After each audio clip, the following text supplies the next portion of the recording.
Barret, thank you for taking time and for being available for this interview for A Course in Miracles Festival 2020. Nice to see you. Yeah, thank you, Andreas. It's really good to be here with you. Yeah, I'm excited for this festival. I see it really as a celebration of joining of minds and rediscovering who we are. And you will be a speaker in the pre-festival on Thursday, the 28th of May. And I have a question for you, Barret. Okay. So obviously, A Course in Miracles has had an incredible impact on your life.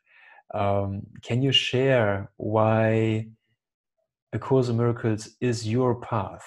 Well, I guess my main answer to that is that it has helped me to find peace more than any other path I've ever found.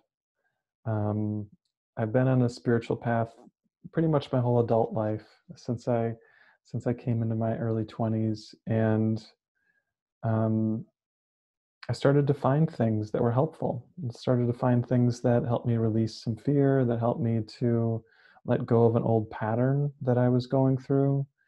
And every time I would have one of these shifts, I would feel better.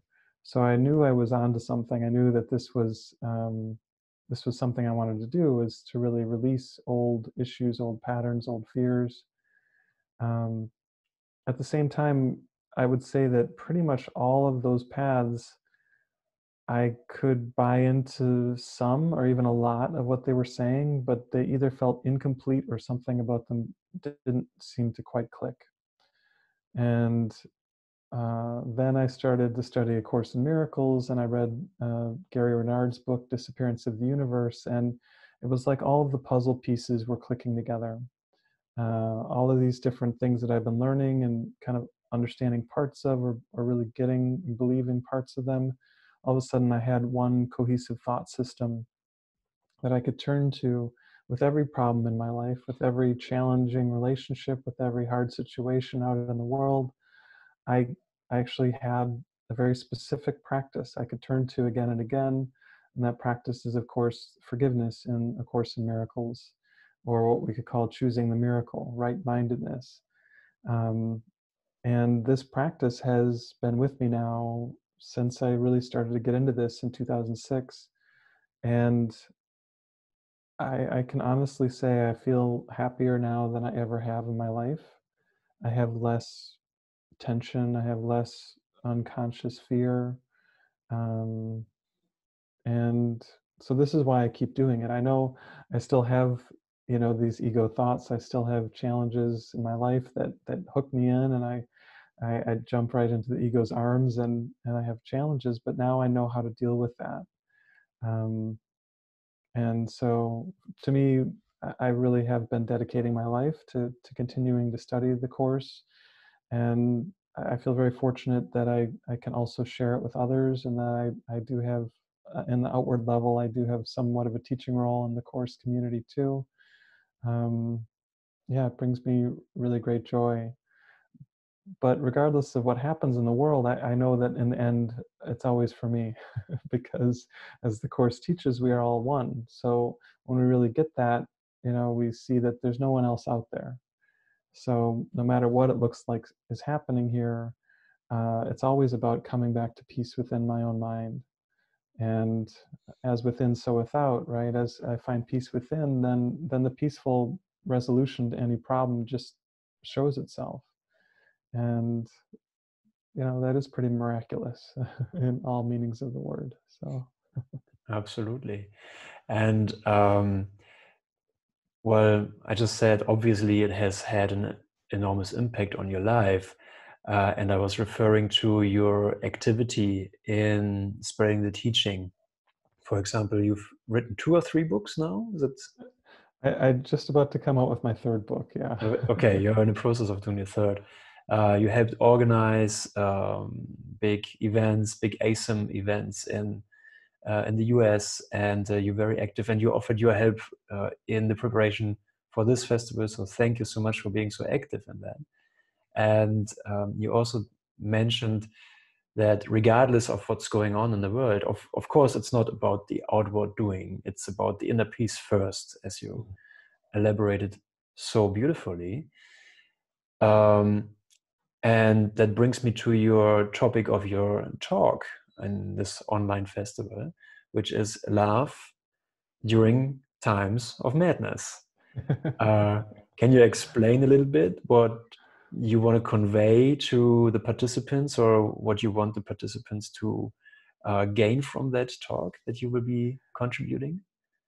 Yeah, well, I think this is a really interesting topic that just really did come through me as you asked me what I wanted to talk about in regards to the course for our time together.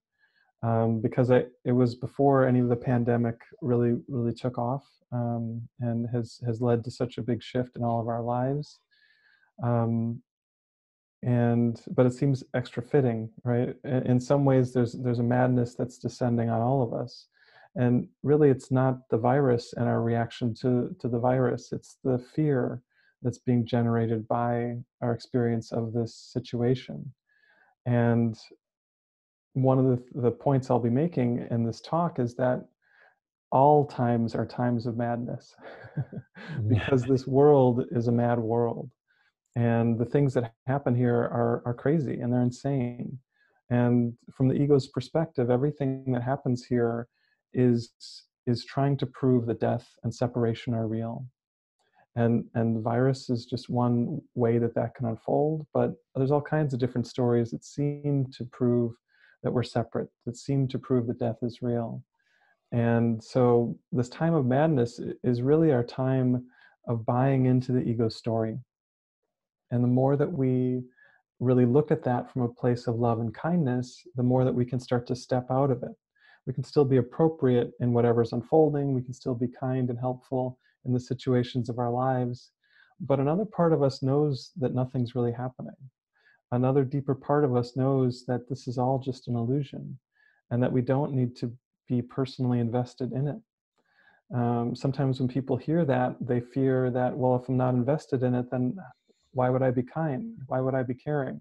Well, the truth of the matter is when you let go of all the fear in your mind, when you let go of all the anger and upset inside of your soul, all that's left is love. So of course you're going to be loving. Of course you're going to be kind, because when you know that love is all that you are, you see the love in everyone. And love responds to love with love. It really is that simple. So regardless of the situation, even as this pandemic is still unfolding, the question we should all be asking ourselves is, how do I want to meet this moment? Do I want to meet this moment with love and kindness? Or do I want to meet this love with anger, with judgment, with separation and fear? And that choice is always up to us. It's the choice that Jesus in A Course in Miracles is presenting to us over and over and over again. Do we want to choose peace and joy, or do we want to choose fear and separation? And as we really get that choice is with us in every moment, this is where the transformation of the forgiveness practice is, because we realize that we're always in control, at least in that level. We're always in control in how we look at the world, how we're perceiving our life, how we're perceiving the situation that we're going through. And when we really get that, it feeds into that workbook lesson, I am not the victim of the world I see. We can't be the victim anymore, because we can always choose love and kindness, no matter what is happening. And that's really true empowerment. So I'm really excited to be sharing about this with even more depth with you all, and on May 28th at the festival. Fantastic, thank you. I couldn't agree more, Barret. That's also my experience, and this is how my understanding and my experience of the teaching of A Course in Miracles is. And that just ties beautifully into the topic of this festival: one love, one life, one miracle. So we're just meeting, we're really just meeting in that decision. And well, as you said, nothing else is left but love. So yeah, why not? Why not give it a try and join in that? So it's a real pleasure having you, Barret. I'm looking forward to your talk that I'll be attending. And thank you so much for taking this time, and see you very soon. Yeah, I look forward to it too, Andreas. Thank you so much. Total pleasure. God bless you. God bless us all. You too. All right. Bye. Blessings. All right. Bye, Andreas. Ciao.